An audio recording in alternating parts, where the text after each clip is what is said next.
Hello students, welcome back to my channel. Today I am taking class for class 9th respiratory system.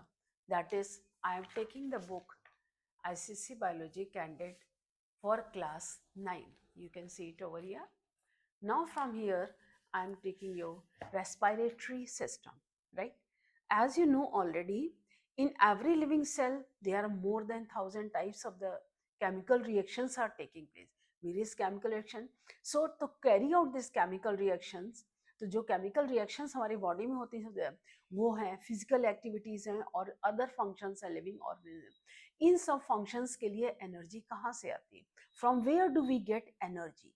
So the source of energy in the living organism, energy का source living organism में सिर्फ एक ही होता है, organic compound जिसे हम कहते हैं glucose. the source of energy in the living organisms are the organic molecules glucose. जो भी हम फूड लेते हैं ultimately it changes after digestion, it changes into the glucose. Glucose is oxidized in every cell to release the energy and store and in the form stored in the form of a bond or a chemical energy and its molecule. The energy so released is stored in energy currency called ATP molecule. तो energy currency क्या है? Energy currency है ATP molecule. तो जो हम glucose लेते हैं वो ऑक्सीडाइज होकर के फॉस्फेट बॉन्ड्स के रूप में एनर्जी स्टोर रहती है। जैसे जैसे ये फॉस्फेट बॉन्ड्स ब्रेक डाउन होते हैं हमारी बॉडी में एनर्जी मिलती है, हम जो भी काम करते हैं। As I am speaking, for this, whatever ATP molecules are present in my body, they are decomposing and they are releasing the energy in the form of ATP phosphate bonds. This takes place in the help of free oxygen or in the absence of free oxygen. Higher animals, जो higher animals होते हैं तो उनमें जो होता है respiration क्या होता है? जैसे ये ग्लूकोज है, ग्लूकोज ऑक्सीजन के साथ aerobic, aerobic respiration means respiration in presence of, जब ऑक्सीजन के प्रेजेंस में रेस्पिरेशन होता है तो वो कार्बन डाइऑक्साइड वाटर रिलीज करता है और 38 मॉलिक्यूल्स जो है एनर्जी के फॉर्म में हमारी बॉडी में निकलते हैं।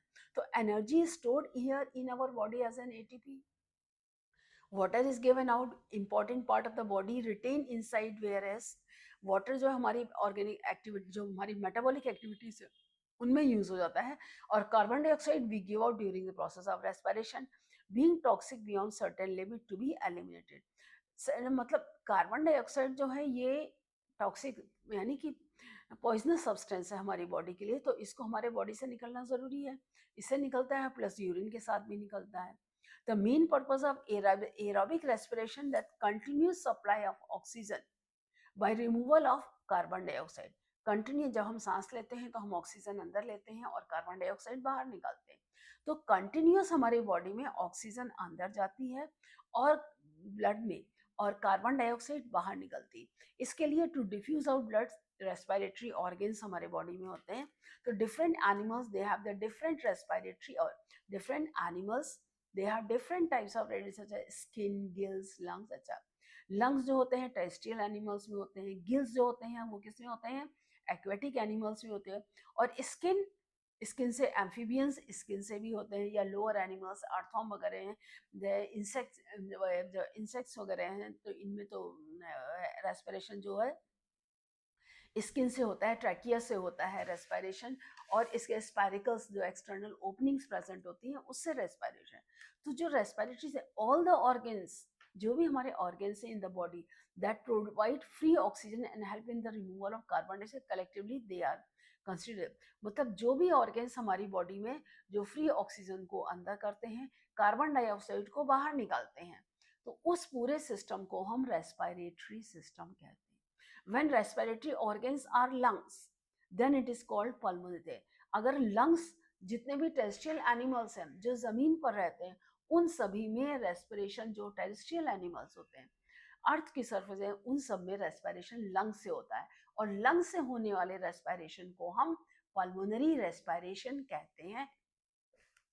तो जो पल्मोनरी में the main pulmonary respiration present respiration man and other animals, respiratory tract and respiratory organ. तो जब हम रेस्पिरेटरी ट्रैक्ट की बात है तब पाथ ऑक्सीजन, जब हम सांस लेते हैं कार्बन डाइऑक्साइड सांस लेते हैं तो ऑक्सीजन अंदर जब हमने बाहर निकाला तो CO2 निकलता है। तो ये लंग्स के थ्रू होता है रिमूवल। अब लंग्स में कैसे आती है गैस? नोज से हम करते हैं। Nose, pharynx, larynx, trachea, bronchi. Nose से हम अंदर इनहेल करते हैं। फेरिंग्स कॉमन ओपनिंग होती है, फूड पाइप और लंग्स है। लैरिंग्स is the opening of your trachea, wind pipe की। और ट्रैकिया वो कार्टिलेजियस पाथ होता है जिससे जाती है। और ब्रोंकियाई उसके बाद लंग्स का पार्ट जो होता है वो ब्रोंकाई। अब हम एक एक करके पढ़ेंगे ऐसे। Nose, respiratory tract starts at the pair of nostrils, external nares, you know already. मतलब नाक से जो हम सांस लेते हैं तो हमारे दो नॉस्ट्रल्स होते हैं। तो उन नॉस्ट्रल्स के जरिए ये देखिए जो जो ये होते हैं ये हमारे नॉस्ट्रल से अंदर जाती है। तो इस नॉस्ट्रल से जो ये नेसल चैम्बर्स होते हैं, इससे जो होता है लोअर साइड में nostrils that let's through the vertical part tube structure that is called the nasal chamber. अब इस नेसल चैम्बर में फूड जो होता है हमारा वो अंदर जाता है।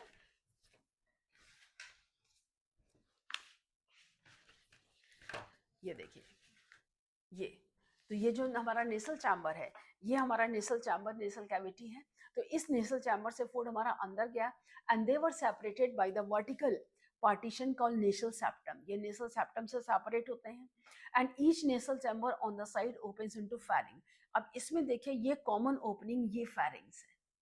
I hope you are able to see.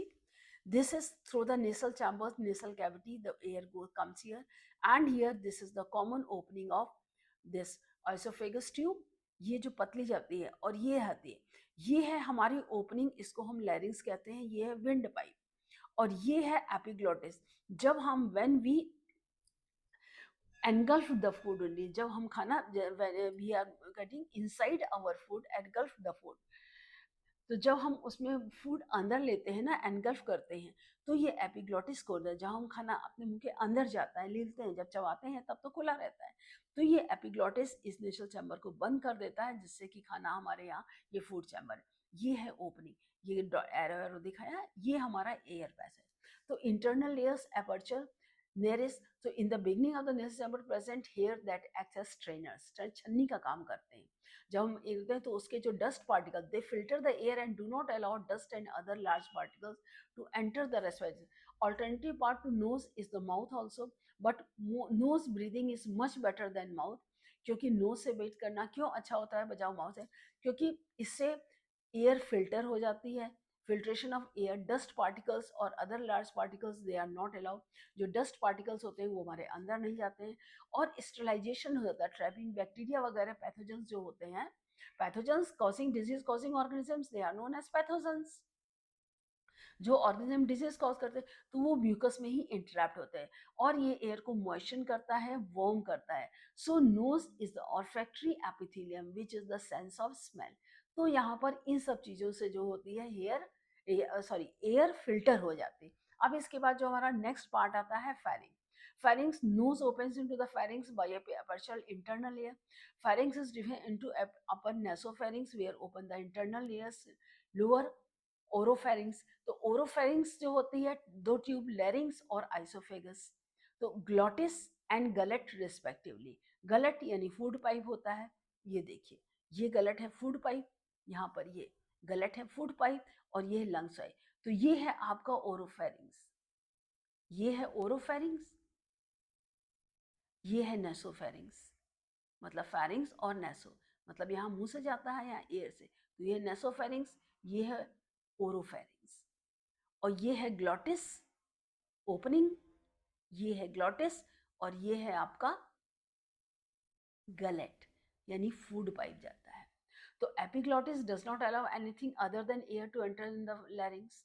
तो जो एपिग्लॉटिस होती है वे एयर के अलावा, और अगर एयर के अलावा और कोई पार्टिकल जाता है तो ये फटाक से बंद हो जाता है, ये क्लोज करता है, ये एयर को इधर अंदर नहीं जाने देता है। So the esophagus or food tube remains partially closed because of longitudinal foldings in the internal line. Internal line से इसमें लॉन्गिट्यूड जो ये ओपनिंग होती है इसमें अलग फोल्डिंग्स होते हैं।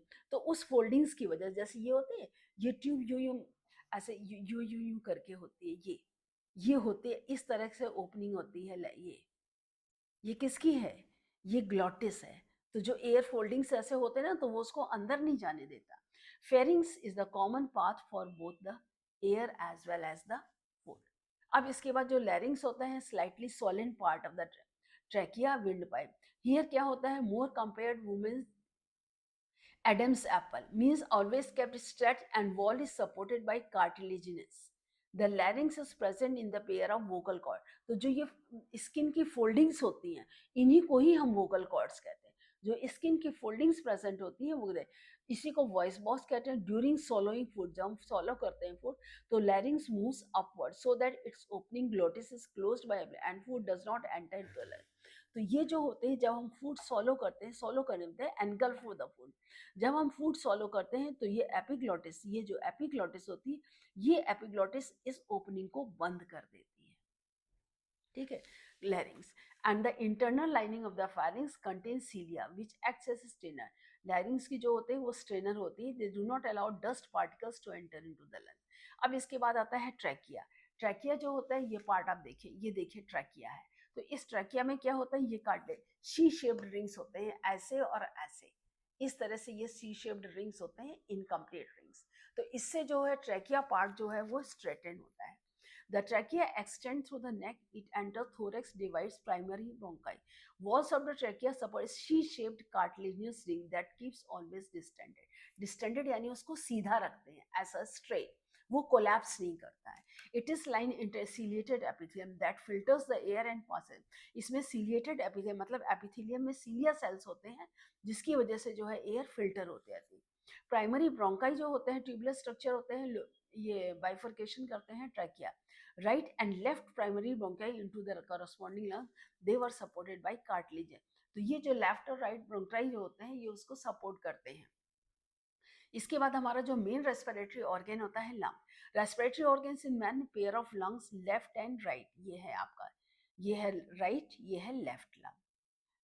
तो they are thin walled elastic spongy pinkish triangular highly distensible. Distensible यानी कि इसमें ये इलास्टिसिटी बहुत है। Lungs occupy most of the thoracic cavity and are protected by bony thoracic cage, यानी कि जो बोनी थोरेसिक केज होता है उससे ये प्रोटेक्ट होते हैं। And each lung it is enclose by double walled pleural layer. हर लंग जो है एक डबल लेयर्ड सैक से कवर्ड होता है जिसे हम कहते हैं pleural sac. The inner membrane visceral layer, outer membrane parietal layer of pleural sac। यानी कि जो प्लूरल सैक होता है इसकी जो बाहरी मेम्ब्रेन होती है उसको तो हम पैराइटल लेयर कहते हैं, और जो इनर मेम्ब्रेन होती है इनर मेम्ब्रेन को हम विसरल लेयर कहते हैं और आउटर मेम्ब्रेन को हम पैराइटल लेयर कहते हैं। और ये किसकी होती है, प्लूरल सैक की होती है। अब जो इसके अंदर जो लेयर स्पेस होता है वो होती है प्लूरल कैविटी, और प्लूरल कैविटी में फ्लूइड भरा होता है, प्लूरल फ्लूइड।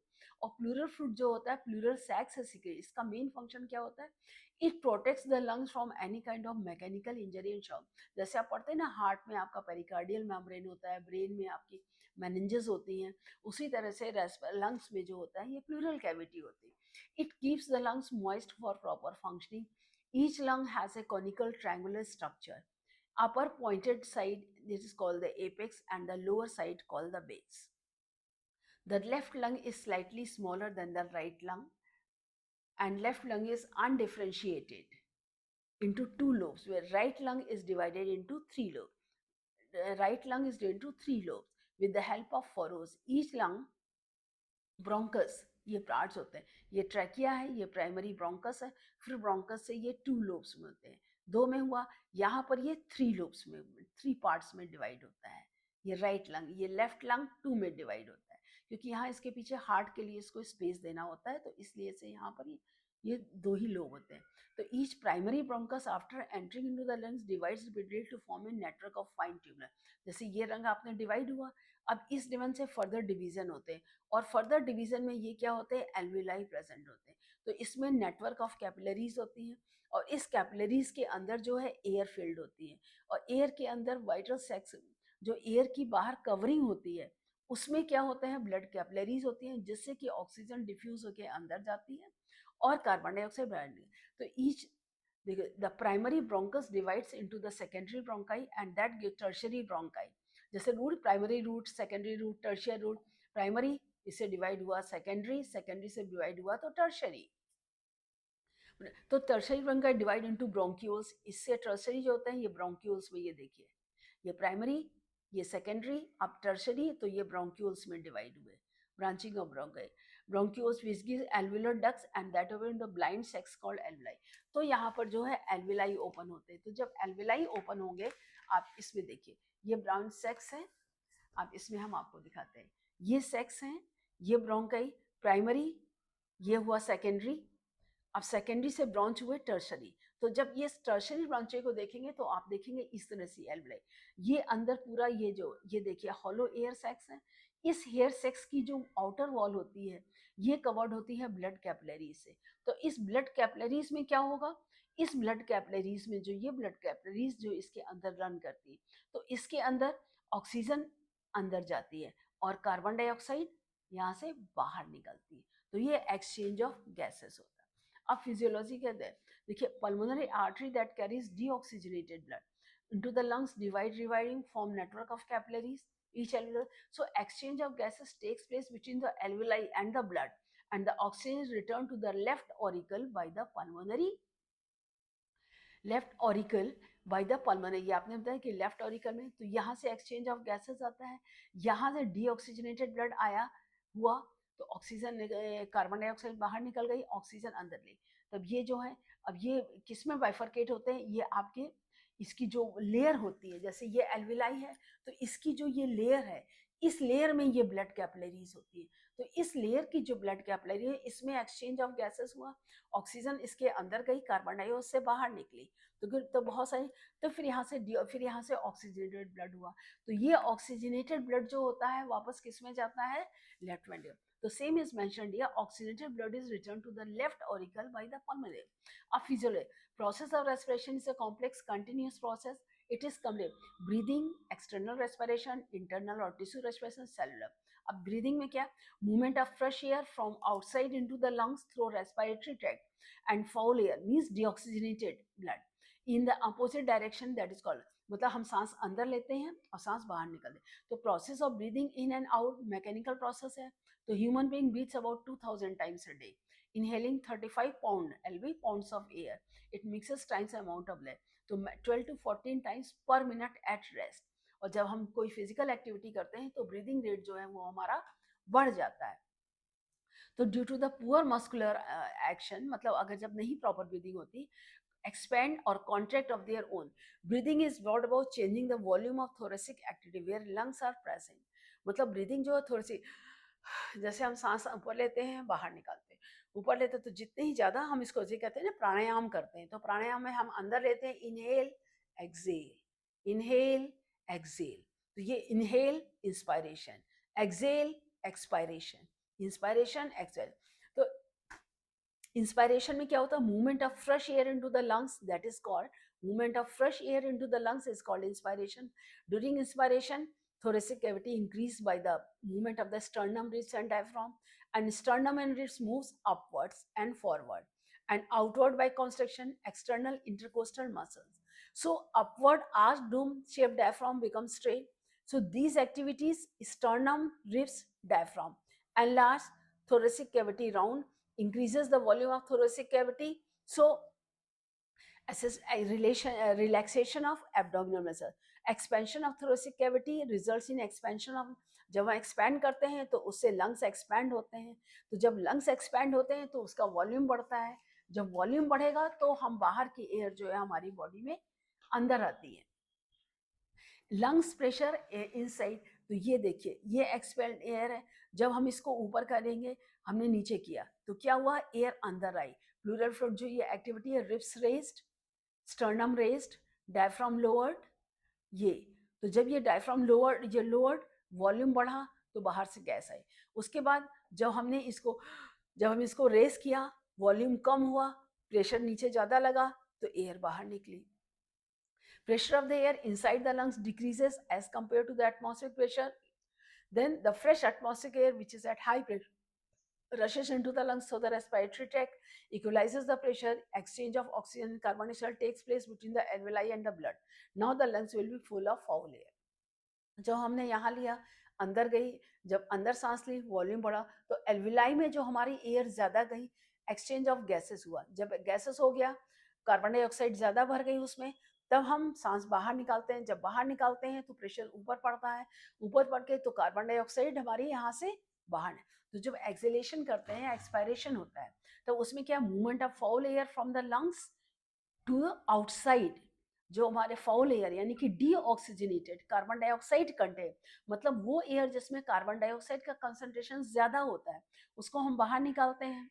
तो it involves reversal of all the active, मतलब उसको रिवर्स एक्टिविटीज होती हैं, जिससे कि वॉल्यूम का थोरेसिक वॉल्यूम जो थोरेसिक कैविटी का decrease by inward and downward, inward and downward movement. यानी कि ये देखिए, इनवर्ड अंदर और डाउनवर्ड, ये इनवर्ड ये downward. Sternum by the upward bulging of the diaphragm, ऊपर बल्जिंग हुआ डायग्राम, ये जो ऊपर गया तो डायग्राम बल्जिंग हुआ। That contracted inspiration in man 12 to 14 times per minute at rest. जब हम कोई काम नहीं करते तब भी 12 से 14 बार जो है ये मूवमेंट होता है, बट जब हम एक्सरसाइज करते हैं तो ये रेट हमारा बहुत बढ़ जाता है। Force acceleration is brought about contraction of abdominal and intercostal muscles. ये आपके एब्डोमिनल और इंटरकोस्टल मसल्स यहाँ पर होती है, ये रिब्स हैं, ये आपका ये है, ये स्टर्नम है, यहाँ पर ये मसल्स आपके आती है। तो control rate of depth of breathing is control by breathing center that is medulla oblongata, क्योंकि ये किस तरह का एक्शन है, इनवॉलेंट्री एक्शन है, not govern by the brain. Medulla oblongata सारे इनवॉलेंट्री एक्शंस को कंट्रोल करता है। तो the center is influenced by the carbon dioxide concentration of the blood supplied to them.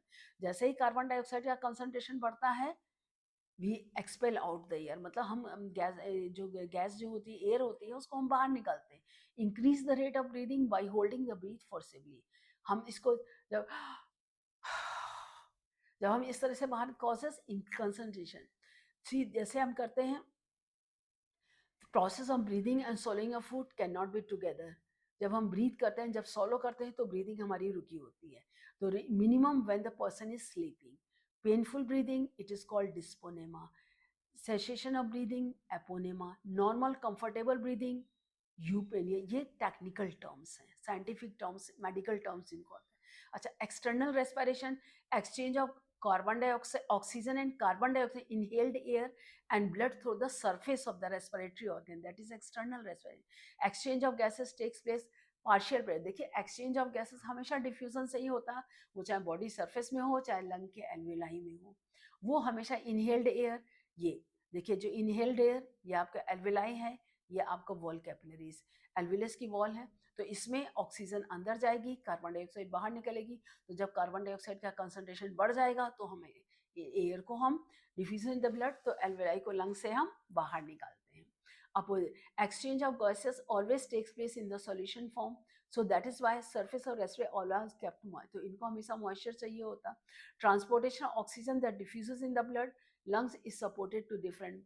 तो लंग से फिर जब ब्लड हमारे दूसरे बॉडी में सर्कुलेट करता है तो उसे आते हैं। तो 97% of the oxygen diffuses into the blood combines haemoglobin में होती है, ऑक्सी हीमोग्लोबिन, और रिमेनिंग 3% जो होती है डिजोल्व हो जाती है प्लाज्मा में। अब इसके बाद टिश्यू रेस्पिरेशन होता है। तो जब टिश्यू में रेस्पिरेशन होता है तो इसमें क्या होता है, exchange of oxygen carbon dioxide blood और बॉडी टिश्यू सेल्स में होता है। इसको हम टिश्यू या इंटरनल और टिश्यू रेस्पिरेशन कहते हैं। ऑक्सीजन ब्लड में डिफ्यूज होती है टिश्यूज में। ये बॉडी सेल्स हैं, ये आपका आरबीसीज है। तो इससे क्या होगी, ऑक्सीजन सेल्स एब्जॉर्ब करेंगे, कार्बन डाइऑक्साइड बाहर आएगी। तो ये क्या होगा, डीऑक्सीजनेटेड ब्लड ये हमारे वेन्स में जाएगा और वेनल के थ्रू हमारे हार्ट में जाएगा। तो carbon dioxide tissues blood pressure higher concentration, तो नेचुरली है हायर से लोअर कंसंट्रेशन में मूवमेंट होता है। तो जब हम सेलुलर रेस्पिरेशन में क्या होता है, biological oxidation of glucose in the cell is called cellular. जिसमें ग्लूकोज ऑक्सीजन लेता है, कार्बन डाइऑक्साइड और वाटर और एटीपी मांगे।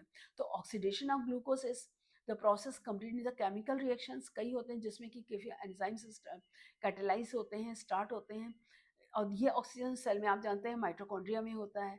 Energy release in the oxidation, glucose stored in the form of ATP में होता है। Adenosine triphosphate, water important part of the body, पानी हम लोग पीते ही रहते हैं। कार्बन डाइऑक्साइड टॉक्सिक पॉइजनस होती है, तो एक लिमिट तक ही होती है, बाकी जो कार्बन डाइऑक्साइड जो होती है वो हमारी बॉडी से बाहर निकल जाती है।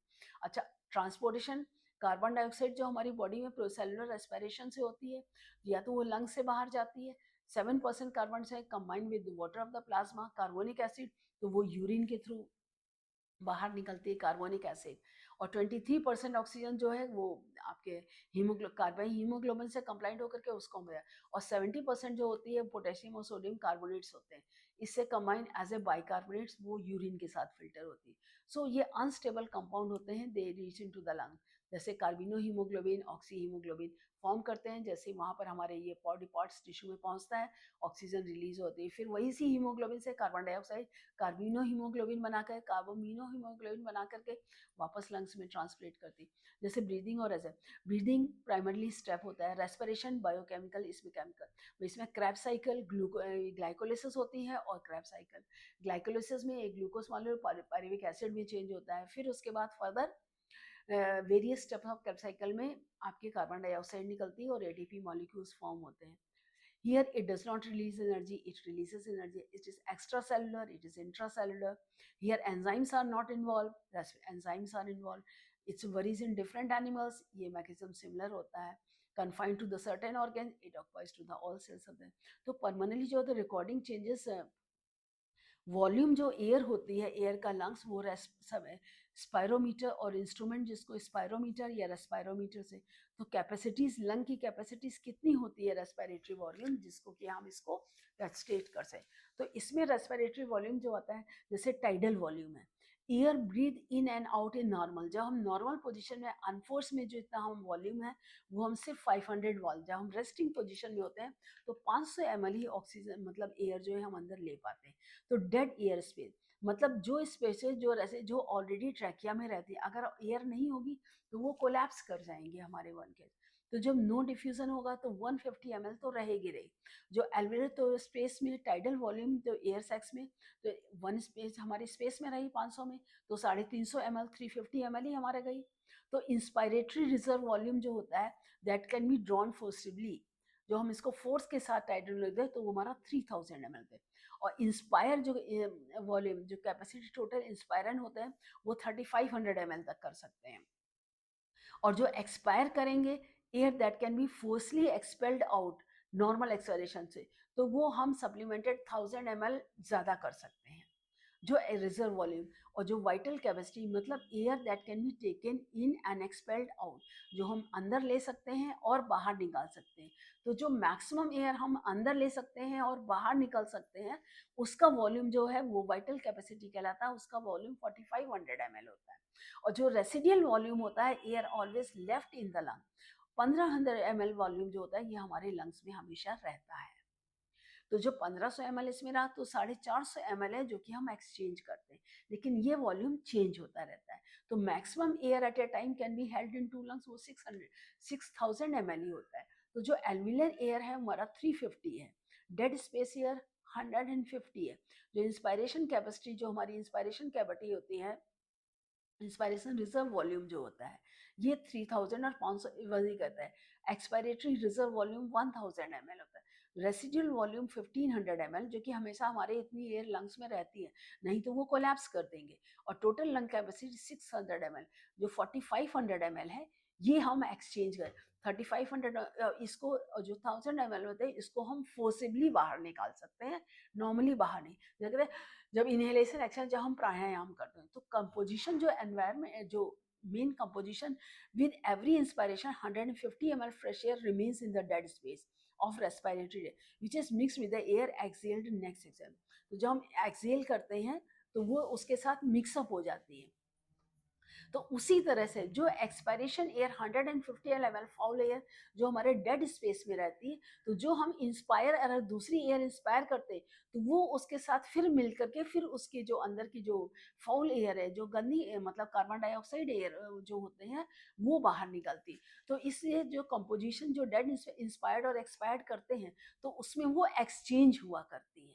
जैसे पार्शियल एयर ऑक्सीजन का है हमारा वो 25 जो 150 ml होता है, फिर एक्सपायर्ड एयर 116 होता है, एल्विलर लेयर यानी कि जो एल्विलाई में होती है वो 100 होती है, जो पार्शियल टिश्यू लेयर होता है वो हमारा 0.3% होता है, एक्सपायर्ड एयर 32 होती है और एल्विलर लेयर 40% होती है। पार्शियल जो प्रेशर होता है हमारा 596 होता है, नाइट्रोजन कार्बन डाइऑक्साइड ऑक्सीजन, मतलब जो इंस्पायर्ड एयर में ऑक्सीजन 158 होती है, कार्बन डाइऑक्साइड 0.3 होती है, नाइट्रोजन 596 होती है। लेकिन जो हम एक्सपायर्ड एयर करते हैं उसमें ऑक्सीजन 116 होती है, 32 मतलब इसका देखिए कंपोजिशन बढ़ गया, और नाइट्रोजन 565, यानी कि कुछ नाइट्रोजन भी मेरी अपनी बॉडी में एब्जॉर्ब होती है।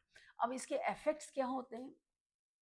while with increasing altitude atmospheric pressure goes on, जैसे ही हम ऊंचाई पर चढ़ते हैं तो जो एटमॉस्फेरिक प्रेशर कम होता जाता है, तो जैसे ही डिक्रीज करता है एटमॉस्फेरिक प्रेशर हाइडर, तो हमको सांस लेने में दिक्कत होती है। तो 4500 metres above the sea level mountain sickness, तो उसमें क्या होता है, ऑक्सीजन की रिक्वायरमेंट, ऑक्सीजन की मात्रा कम जा पाती है बॉडी में, जिसको हम हाइपोक्सिया कहते हैं।